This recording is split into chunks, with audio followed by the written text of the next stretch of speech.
A paz do Senhor Jesus, meus queridos e amados irmãos do Ministério Canaã, na congregação do Quitino Cunha, sob a supervisão de nosso querido pastor Luiz Orlando. A graça e paz a cada um de nós, que Deus nos abençoe, que Deus nos guarde desta pandemia, que se alastra sobre o mundo todo.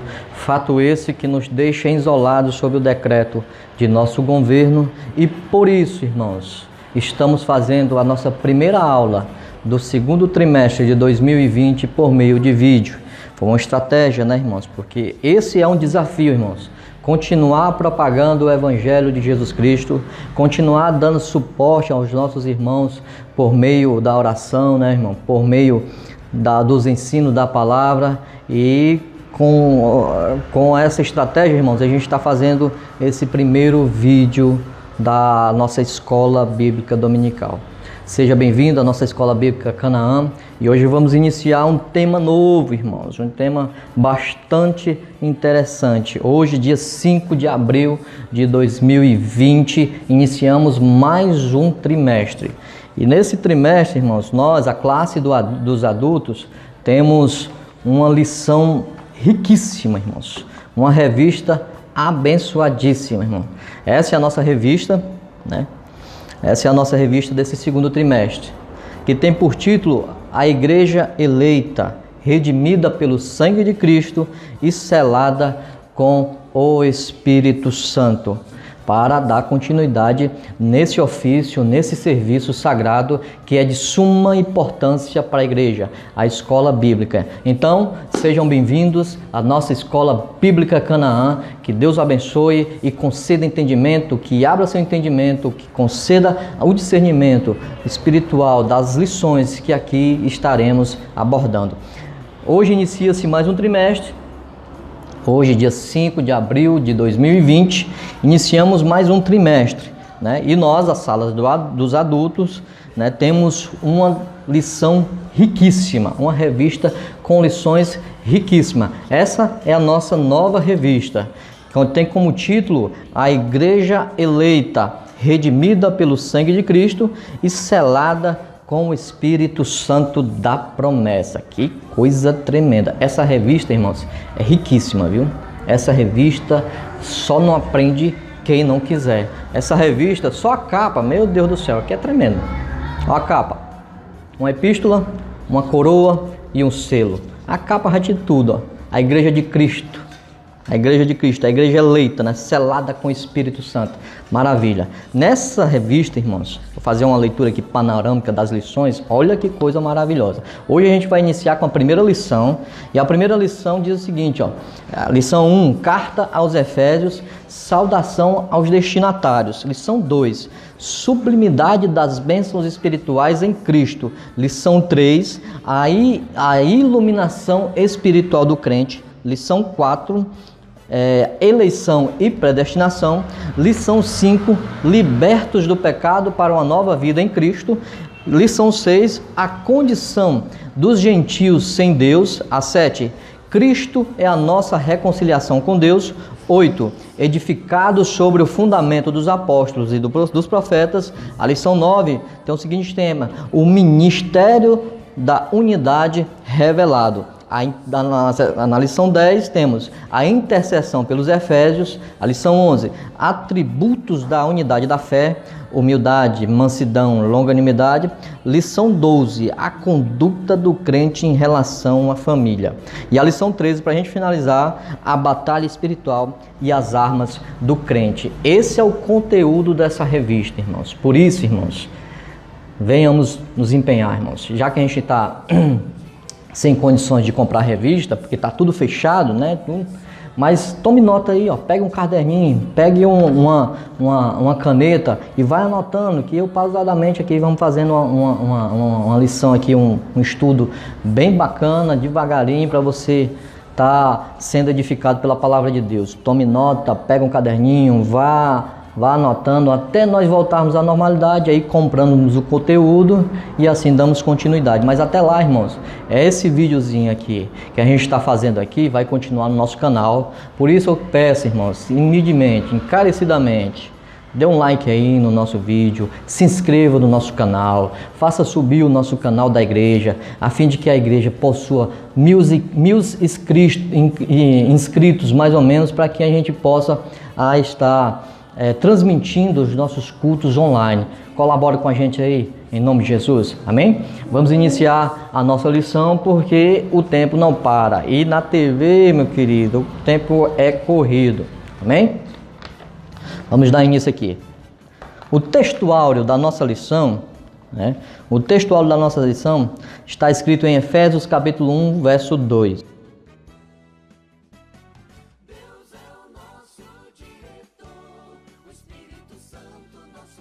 A vós, graça e paz da parte de Deus, nosso Pai, e da do Senhor Jesus Cristo. A verdade prática de nossa lição de hoje é: a epístola aos Efésios revela o propósito eterno de Deus para a Igreja de Cristo. Nossa lição hoje é Carta aos Efésios, saudação aos destinatários. O texto lido em classe, irmãos, da gente hoje, são dois textos: Efésios capítulo 1, do verso 1 e 2, e Atos capítulo 19, do verso 1 ao verso 7. Efésios 1, 1 e 2 diz o seguinte, Paulo, apóstolo de Jesus Cristo, pela vontade de Deus, aos santos que estão em Éfeso e fiéis em Cristo Jesus. A vós, graça e paz. Guarde bem isso aí, graça e paz, da parte de Deus, nosso Pai, e da do Senhor Jesus Cristo. Em Atos capítulo 19, do verso 1 ao verso 7, diz o seguinte: E sucedeu que, enquanto Apolo estava em Corinto, Paulo, tendo passado por todas as regiões superiores, chegou a Éfeso, e achando ali alguns discípulos, disse-lhes: Recebeste vós já o Espírito Santo quando crestes? E eles disseram-lhe: Nós nem ainda ouvimos que haja Espírito Santo. Perguntou-lhes então: Em que sois então batizados? E eles disseram: No batismo de João. Mas Paulo disse: Certamente João batizou com o batismo do arrependimento, dizendo ao povo que crescem no que após ele havia de vir, isto é, em Jesus Cristo. E os que ouviram foram batizados em nome do Senhor Jesus Cristo. E impondo-lhes Paulo as mãos, veio sobre eles o Espírito Santo, e falavam línguas e profetizavam.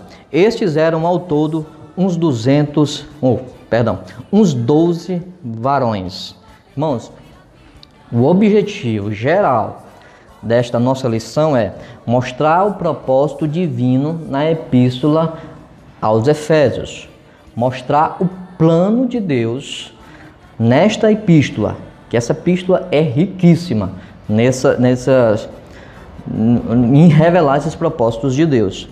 Os objetivos específicos que a gente vai trabalhar por menor, com mais detalhes, são a autoria e a data da carta que foi escrita,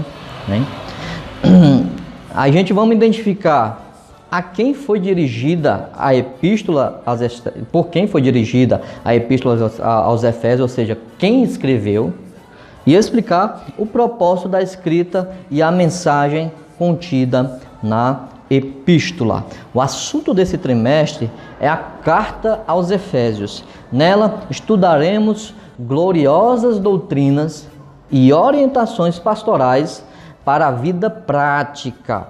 O comentário dessa revista aqui, dessa lição, de todas as 13 lições, na verdade, dessa revista, é o pastor Douglas Batista, irmãos, presidente do Conselho de Educação e Cultura da CGABD e líder da Assembleia de Deus Missão do Distrito Federal. Ele é doutor em teologia e é licenciado em filosofia. Então o camarada tem gabarito, tem respaldo, viu? Introdução. A epístola aos Efésios é denominada a coroa dos escritos de Paulo, ou ainda a rainha das epístolas. Isso por conta do conteúdo dela, irmãos, que é espetáculo. Nela, o propósito eterno de Deus para a igreja está revelado por meio de Cristo Jesus. Nesta lição, estudaremos os aspectos introdutórios e as principais abordagens doutrinárias da epístola. Durante esse estudo, o conteúdo da epístola, escute, o conteúdo da epístola, todo o conteúdo de todas as 3 lições, deve nos levar à adoração a Deus e ao aperfeiçoamento da nossa vida cristã. Por que adoração a Deus? Porque aí, com mais profundidade, nós vamos estar entendendo, compreendendo, absorvendo, sabe, o projeto divino, desde a fundação do mundo até a consumação dos séculos. Aí a gente vai entender com mais profundidade e por isso vamos louvar a Deus. E outra, vamos aprender, vamos ser aperfeiçoados na vossa vida cristã, porque ela está recheada, irmãos, de regra de fé e prática para a nossa conduta cristã. O tópico 1, irmãos, a gente tem que correr muito, sabe? Por isso que a gente está assim, a gente não vai trabalhar com mais detalhes de cada tópico, mas a gente tem que correr por causa do tempo. O tópico 1 diz o seguinte, o primeiro tópico, vamos falar da autoria e data. Autoria. Conforme o costume da época, o autor inicia a carta declarando sua identidade. Paulo, apóstolo de Jesus Cristo, capítulo 1, verso 1 de Efésios. O livro de Atos menciona que ele se chamava Saulo, que é o nome hebraico, mas que também era chamado Paulo, como diz em Atos capítulo 13, verso 9. Diz o seguinte, todavia Saulo, que também se chamava Paulo. Em hebraico, Saulo significa solicitado, provavelmente uma homenagem a Saul, o primeiro rei de Israel, que pertencia à mesma tribo do apóstolo. Confira aí em Atos capítulo 13, no verso 21, e Filipenses capítulo 3, no verso 5. Faça essa comparação aí para você ver. Bem, a autoria. A autoria é quem escreve. Quem escreveu foi o apóstolo Paulo. E o apóstolo Paulo, ele possuía um nome e foi mudado, irmãos. Como o de Abraão, Deus mudou o nome de Abraão, como muitos têm, tem falado em suas pregações que Deus mudou o nome de Paulo, o nome de Saulo para Paulo. Não, irmãos. Ele tinha 2 cidadanias, né? Para a gente entender isso aqui. Por que o nome dele é Saulo e agora é Paulo? Na verdade, ele tinha 2 cidadanias. Ele é de Tarsos da Cilícia, né? Ele é de Tarsos, nasceu em Tarsos da Cilícia, só que a sua família é judia. Então, sua família judia lhe nomeou como Saulo, possivelmente para fazer uma homenagem ao rei Saul, ao primeiro rei Saul. Só que ele, nascendo na Cilícia, tinha outra naturalidade que era a grega, né, a romana. Por isso o nome romano dele é Paulo. Por que ele usava os 2 nomes? Os 2 nomes ele usava para os judeus, Saulo, quando ele falava os judeus, o nome dele era Saulo. Tanto que Jesus, quando Jesus teve um encontro com ele lá em Damasco, Jesus fala, Saulo, Saulo, por que me persegues? Né? Então era o nome judaico dele. E o nome romano dele é Paulo, né? E esse nome romano ele usa para pregar aos gentios, para pregar a todos os povos que não são judeus, a todos aqueles que não têm as alianças judaicas, né? As alianças do Antigo Testamento que Deus deu ao povo de Israel. Amém? Segundo, sim, já o Paulo significa pequeno, era seu nome romano. Segundo, assinatura apostólica. Nas 13 cartas de sua autoria, o apóstolo se identifica como Paulo, nunca como Saulo. Né? É isso que a gente estava falando agora nesse exato momento. Provavelmente por considerar o nome mais apropriado para evangelizar o mundo gentílico. Confira aí Romanos capítulo 11, no verso 13. Ele diz o seguinte, porque convosco falo, gentios, que enquanto for apóstolo dos gentios, eu exalto o meu ministério. Outro detalhe relevante é a reivindicação da sua autoria apostólica, na verdade, da sua autoridade apostólica, com a ressalva, com a frasezinha que ele diz, pela vontade de Deus. Efésios 1:1. Ele fala, Paulo, apóstolo de Jesus Cristo, pela vontade de Deus. Em Gálatas 1:1, ele diz assim, Paulo, apóstolo de Jesus Cristo, não pela vontade do homem, nem por homem algum, mas pela vontade de Deus. A sua autoria apostólica, né, a sua assinatura apostólica, o seu selo de autentificação de apostolado é esse, que ele dizia que ele não era apóstolo por causa da vontade do homem, mas por causa da vontade de Deus, porque o encontro dele foi com Jesus Cristo e foi real e transformou a sua vida, né? Tópico 3, irmãos, uma epístola da prisão, mais outra característica dessa prisão, falando da autoria e data. Primeiro, a autoria foi Paulo. Segundo, a assinatura apostólica, ou seja, ele era apóstolo dos gentios. E terceiro, essa carta foi escrita na prisão. A epístola foi escrita no período em que Paulo se encontrava preso em Roma. Ele se identifica como prisioneiro de Jesus Cristo, no capítulo 3, verso 1, o preso do Senhor, no capítulo 4, verso 1, e o embaixador em cadeias, no capítulo 6, no verso 20. Isso indica que uma carta era enviada do cárcere, da prisão. Por essa razão, ela integra, né, ela está junto no rol das epístolas da prisão, redigidas aos Efésios, aos Filipenses, aos Colossenses e a Filemão. Quarto, irmãos, para a gente encerrar esse primeiro tópico aqui, a data. De acordo com Atos, após realizar 3 viagens missionárias e implantar igrejas na região do Mediterrâneo, Paulo esteve em prisão domiciliar por cerca de 2 anos, está escrito lá em Atos capítulo 28, no verso 3. Entre 60 e 62 depois de Cristo, aproximadamente. A partir dessa premissa, né, a data provável da redação da epístola aos Efésios ocorreu por volta de 61 e 62 depois de Cristo, tendo Tíquico como o seu portador. Bem, que é o seguinte, o apóstolo Paulo foi preso, estava em Roma.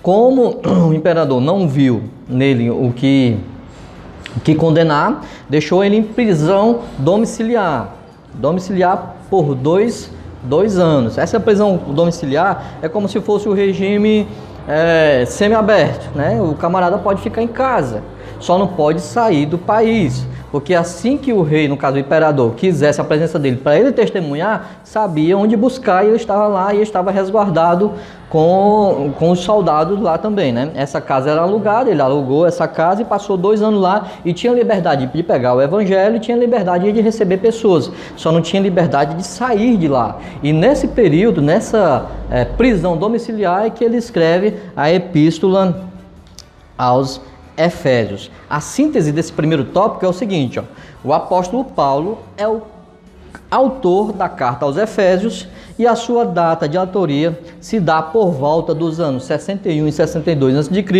durante sua prisão na Roma. E quem era o carteiro, quem era o portador? Tíquico. Tíquico era o portador, é Tíquico que levava a carta até Efésios. Amém, queridos? Tópico 2, né? Tópico 2, os destinatários. Destinatários. Tópico 1, a cidade de Éfeso. Para quem é destinada essa carta? Tópico 1, a cidade de Éfeso. A cidade de Éfeso foi fundada entre aproximadamente 1050 a.C. Tornou-se num centro político, comercial, religioso, político, comercial e religioso da Ásia Menor, atual país da Turquia. Era uma cidade litorânea cujo porto desaguava no mar Egeu. Sua rua principal era pavimentada em mármore com colunas trabalhadas. Imaginou a beleza? De ambos os lados. Era considerada uma metrópole com cerca de 500 mil habitantes. Era gente, viu? Tinha o maior anfiteatro do mundo, com capacidade de 25 mil pessoas, 25 mil espectadores. Próximo dali ficava o estádio com a pista de corridas e a arena onde ocorriam as lutas entre animais selvagens, como também entre homens e animais. Para que a gente possa entender aqui a cidade de Éfeso aqui era uma metrópole imensa, irmãos, cheio de atrativos. Era uma cidade portuária e, por ser uma cidade portuária, era um centro turístico. Muita gente vinha para lá. Além dessas 1.500 pessoas, ou dessas 500 mil pessoas que habitavam aqui, vinham muitos turistas, irmãos. Para você ter ideia, olha os centros culturais que tem lá. Olha o que tinha de atrativo lá. Primeiro, tinha o templo da deusa Ártemis, que é a Diana dos Efésios, né? Considerada uma das 7 maravilhas do mundo antigo, que é a deusa da fertilidade. Muito. A Grécia quase toda. Todo o povo daquele tempo ali ia adorar lá em Éfeso. Só aí chamava muita gente. Outra coisa, ela tinha um grande teatro com 25 mil pessoas, né? Que poderia colocar 25 mil pessoas dentro.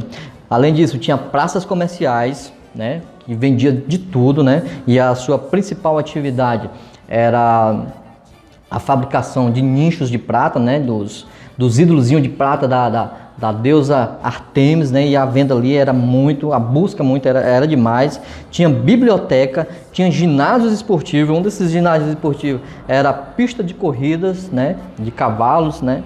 E as arenas onde tinham as lutas, tinham piscinas, irmãos. Piscinas de banhos públicos com água quente, tinha piscina de banho público com água fria e ainda tinha piscinas de banho público de massagens com óleos, sabe?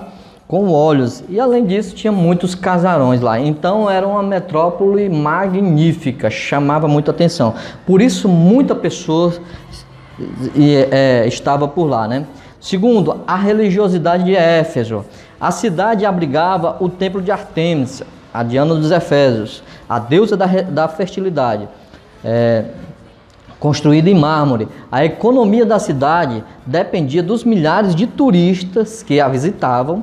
Sua maior fonte de renda era o comércio de nichos de prata vendidos no templo, razão pela qual moradores ficaram alarmados com a pregação de Paulo contra a idolatria. Está lá em Atos capítulo 19, 27 e 29. A igreja de Éfeso lá. Paulo evangelizou a cidade e seus arredores durante 3 anos. Atos 20, verso 31. Quando chegou a Éfeso, o apóstolo encontrou 12 discípulos, os quais batizou nas águas e os conduziu a receber o batismo do Espírito Santo. Atos capítulo 19, do verso 5 ao 7. Em seguida, evangelizou os judeus na sinagoga por espaço de 3 meses. Atos capítulo 19, verso 8. E como alguns judeus resistiram ao evangelho, voltou-se para os gentios, pregando no salão alugado na escola de Tirano. Atos capítulo 19, verso 9. Em Éfeso, Deus usou Paulo poderosamente e a igreja crescia, pois até os lenços e aventais do apóstolo foram usados para curar os enfermos e expulsar os demônios. Atos 19, verso 12. Agora imagina só, irmãos. O camarada chega numa metrópole dessa imensa. Gente que nem presta, como diz o Matuto. Gente no pé da canela e vai andando por ali, andando. De repente, ele observa 12 varões, 12 homens com vestes judaicas. Ele chega lá perto e começa a observar o que eles falam. Quando eles falam, estavam falando sobre o batismo de João. E ele, opa, esses aí são cristãos. Esses aí estão querendo seguir a Jesus. Quando ele chega lá para saber mais aprofundadamente o que eles estão tratando, descobre que são cristãos, querem seguir Jesus, mas não tem muito conhecimento de como seguir a Jesus. Então ele pergunta, e vocês são batizados no Espírito Santo? Vocês conhecem o Espírito Santo? Aí eles nem sabemos se tem Espírito Santo.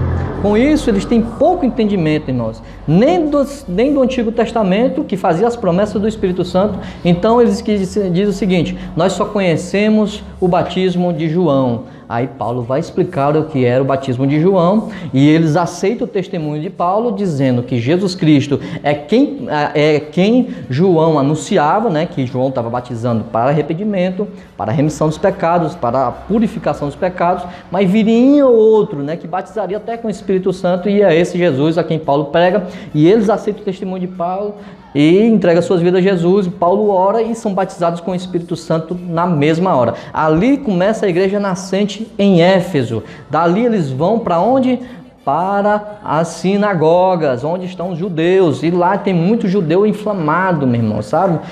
Inflamado mesmo, e não querem receber de maneira nenhuma a pregação de Paulo. O que é que ele faz? Não, vou para os gentios. Aluga um espaço na escola de Tirano e passam lá 2 anos trabalhando só com gentios, pregando com gentios, e é aqui que a igreja de Éfeso nasce, nessa escola de Tirano, através dos gentios, né? Essa é a questão aqui.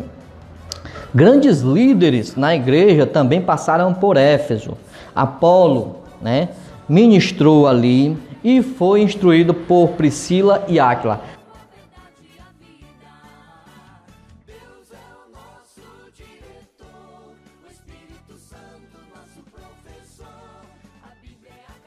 Apolo era outro camarada grego, irmão, que queria seguir a Jesus, mas só conhecia o batismo de João, o batismo de arrependimento. Foi instruído por Priscila e Áquila a receber ao Senhor Jesus e a mais aprofundadamente saber sobre o caminho, que era como era chamado a igreja anteriormente, o caminho, né? Outro quem passou por lá foi Timóteo. Na verdade, Timóteo foi pastorear aquela igreja, né? Quando Paulo sai de Éfeso, deixa Timóteo lá, e Timóteo cuida da igreja que ficou ali, né?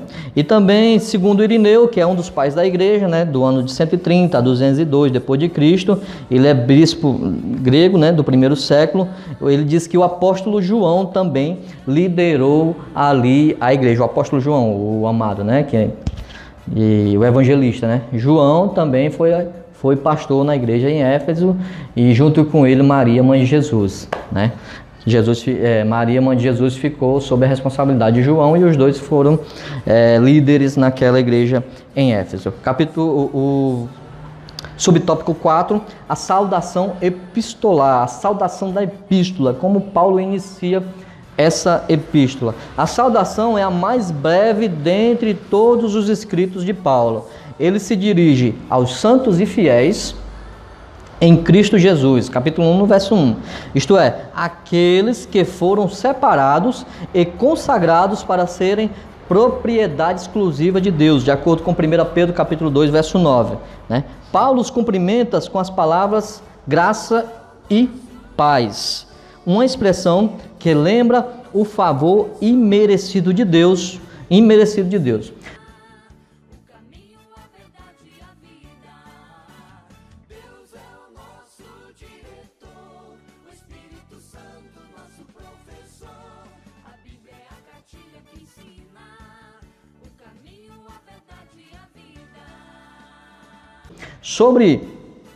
Sobre esse cumprimento, graça e paz, que a gente tem tanta, sabe?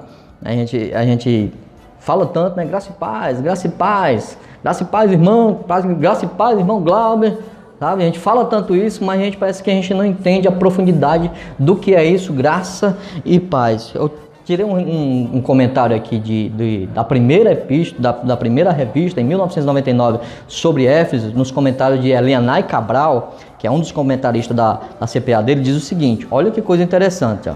Graça e paz.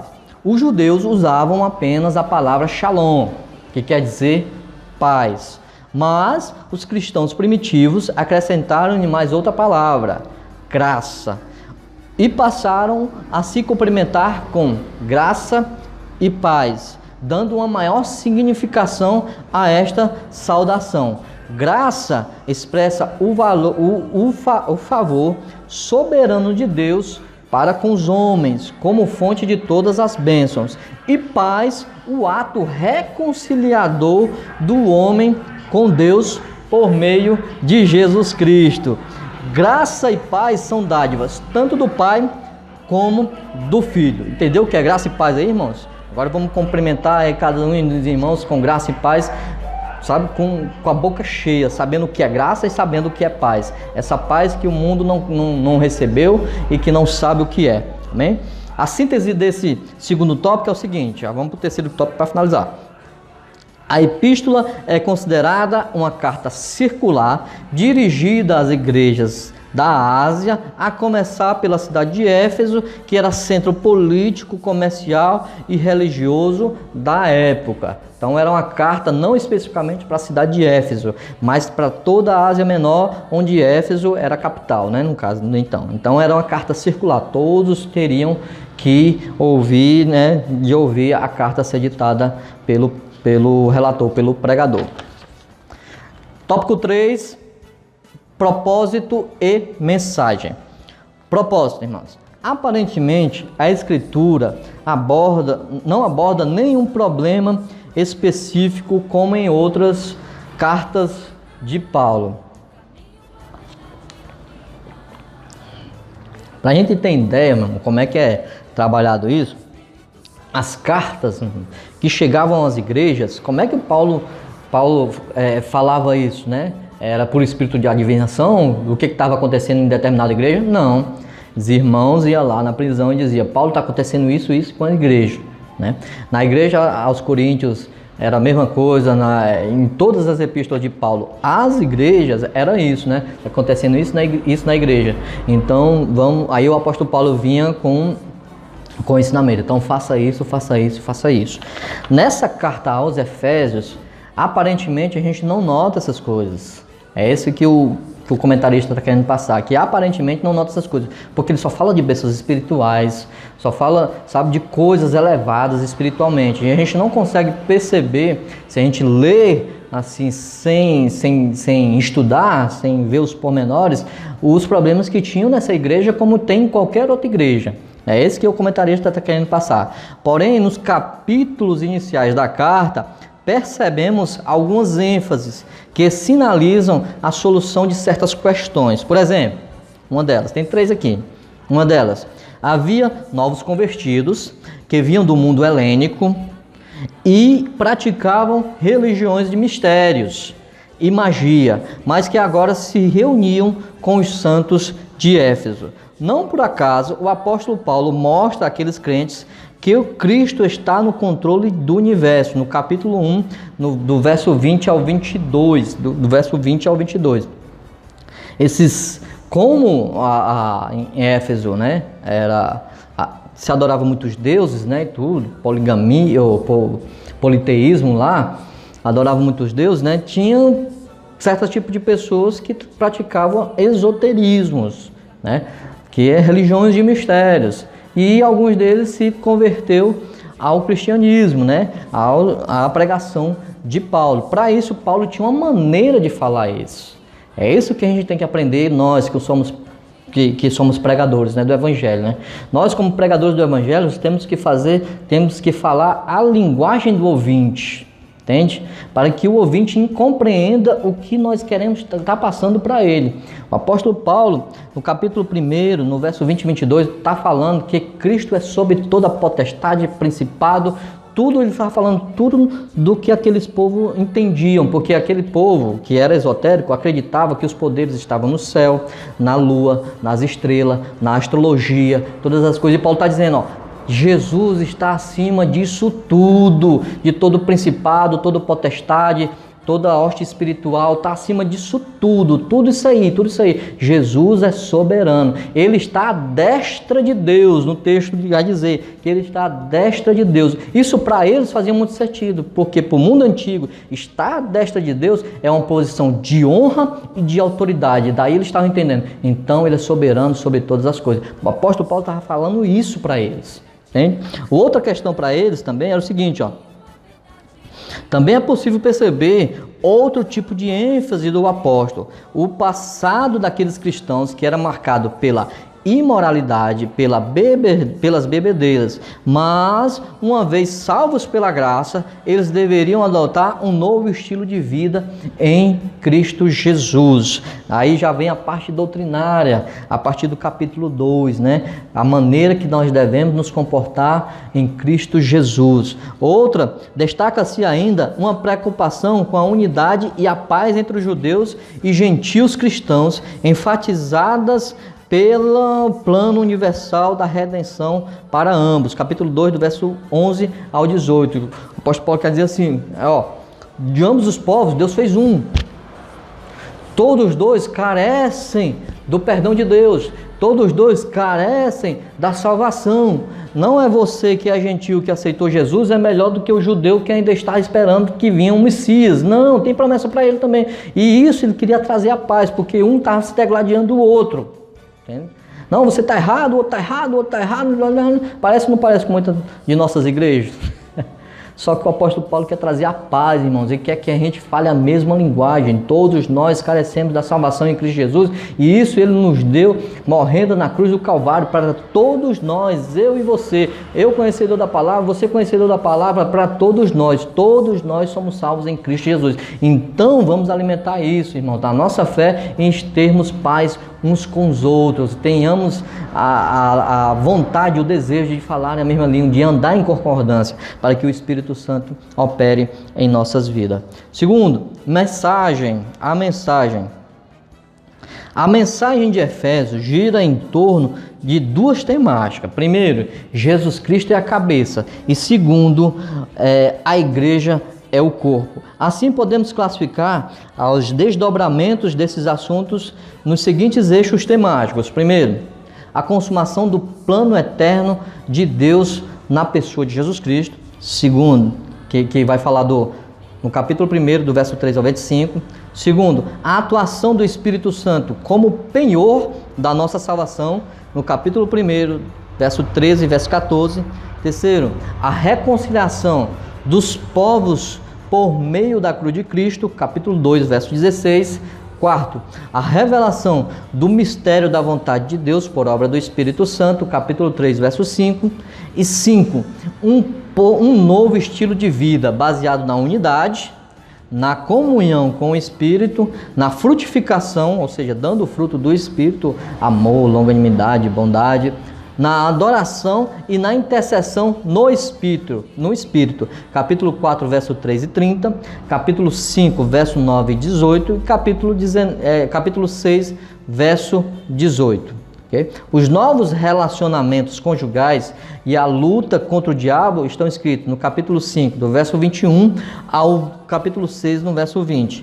Portanto, a epístola contém uma combinação de doutrina, fé e prática da vida cristã, ou seja, de tudo quanto Deus fez, salvação para nós, e do que se espera que a igreja faça, que faça a sua obra, né? A síntese desse terceiro tópico, para a gente finalizar, a abordagem da carta gira em torno de duas temáticas: Jesus Cristo, a cabeça, a igreja, o seu corpo. Conclusão, irmãos. A epístola revela um elaborado resumo da salvação e suas implicações para a vida cristã. Seu conteúdo recorda o favor imerecido que recebemos gratuitamente da parte de Deus. Suas exortações nos impelem a viver em santidade e alicerçados em Cristo, a cabeça da igreja, a batalha contra as forças das trevas. Essa é a nossa lição de hoje, irmãos. E eu conclamo os irmãos, chamo os irmãos que compartilhem esse vídeo, irmãos. Compartilhem esse vídeo nas redes sociais, para chamar mais e mais irmãos para a nossa escola. Como eu falei no início, eu acredito que a gente vai ter mais uma ou duas no máximo, até voltarmos à normalidade, duas ou três aulas dessas para a gente voltar à normalidade. Por isso, dê o seu joinha aí, dê o seu like, compartilhe nas suas redes sociais, fale com os irmãos. Irmãos, está tendo escola bíblica, Canaã, do Quitino Cunha, está tendo, vai ter domingo também, o irmão Wesley vai dar a sua aula também na classe dos jovens, e a revista dos jovens, irmãos, tá top, vai falar sobre o livro de Josué. Você jovem, fique lá, 9 horas da manhã começa, irmãos, estamos aguardando vocês lá, em nome de Jesus Cristo. Eu agradeço a Deus por tudo, em nome de Jesus Cristo, e que Deus os abençoe. Até a próxima. Amém. E graças a Deus.